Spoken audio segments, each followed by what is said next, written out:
Welcome sa Next Stage Retrofit. So ngayon, papakita natin yung kinakabit natin na auxiliary light, 4 pieces dito sa Mitsubishi Montero Gen 3.5.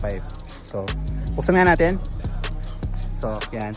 So, ito, dalawang puti, tapos dalawang dilaw. Ayan, nakabit na. Ito yung bracket natin. So, may custom bracket yan. Then, may rust proofing para may protection sa kalawang.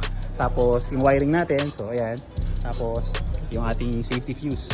Ayan. So, mamaya pakita natin yung light output. So, ganyan siya.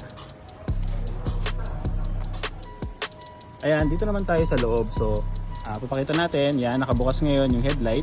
So, yung control natin is ito yung headlight. Tapos, ito yung auxiliary light na dilaw. Ayan, yan yung dilaw. Tapos, ito naman yung white. So, ayan yung white. So, kinabitan natin ng switch. So, may switch tayo para sa white. Tapos, yung fog light naman, kinabit natin yung dilaw. So, yan. Pwede rin independent na switch, pero siname na lang natin yung function. So, option niyo yan as a customer kung ano yung gusto niyo switch. So, ayan. So, for example, yan yung white.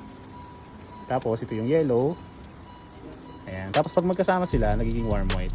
Ayan. Tapos, may high beam function din yan. Ayan, yung high beam niya. Kasama na yan sa headlight. So, tingnan natin yung headlight. Ito yung headlight, halos hindi na makita, oh. Ayan. So, ayan. Pagbukas lahat, ayan siya. So, ang laking tulong sa headlight, di ba? Ayan. So, sa mga interesado magpakabit, may session na kami dito sa Next Stage Retrofit. Okay. Muna headlight. Patay mo headlight. Tapos white. Okay. Tapos yellow lang. Ayan. Tapos pagsamahin mo na yung white saka yellow. Tapos headlight. Tapos high beam. Ayan, sige. High beam mo lang. Okay na.